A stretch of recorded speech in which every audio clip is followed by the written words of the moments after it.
Well, those beautiful spring-like photos are really all we're going to have to hold on to remind us that, yes, it is indeed spring over the next week. Good evening, everybody, and get ready to bundle up and stay warm as we are in for a frigid night and morning tomorrow.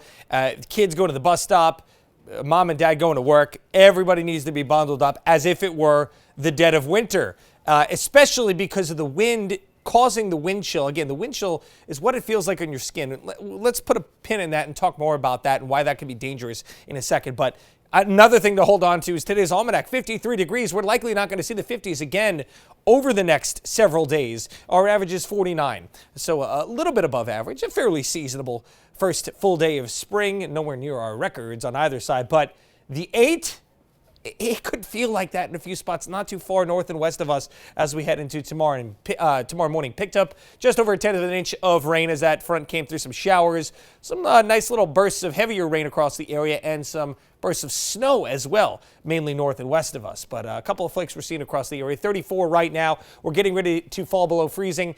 And look at the wind chill already. 24, 10 degrees colder than the air temperature with that wind that's picked up to around 15 miles per hour. Now, we're also seeing a couple of spots like Smithfield already dropping below freezing.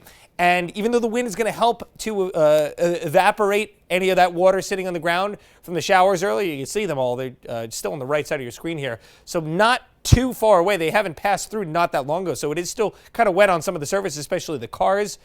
We could be talking about some icy spots tomorrow morning as well, so please do watch for that, especially again in these areas where we've seen that crash at or below freezing a little bit earlier than the rest of our area. Again, evaporation should help, but it may not get all the water off of the surfaces by tomorrow morning. So there's the fronts that pass through. We've got a high pressure building in, so sunshine will not be an issue the next couple of days, but it is not going to really help the warming at all. Now, there's two areas that I'm watching this evening. There's one piece of energy here across parts of the northern tier of the U.S. up towards the Canadian border.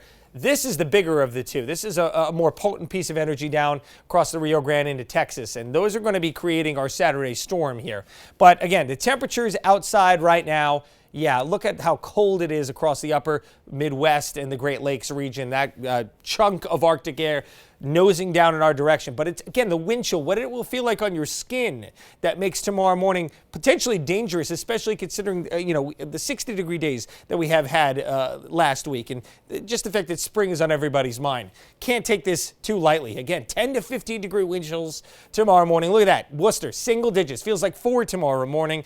Afternoon will not be much better. Winds could gust to around 40 miles per hour across most of the area, maybe even a little bit higher towards our extreme eastern coastal communities. So it's a tight pressure gradient that's responsible for the wind. But again, the high will bring us some sunny days over the next 2 days, then clouds increasing Friday night. Here comes rain, heavy by Saturday afternoon. Look at that. Northern New England getting a nice little thump of snow here. The good news is a little bit more progressive now. That storm no longer hangs up off the coastline. High pressure will push it on out of here. Maybe a few clouds lingering on Sunday, but a dry day. Also a breezy and chilly day. It's going to feel like the 30s Sunday into Monday. So again, winter reminding us I'm not that far gone just yet, guys. And it's going to be a while before we get back to average highs. We should be around 50, maybe not until the end of next week.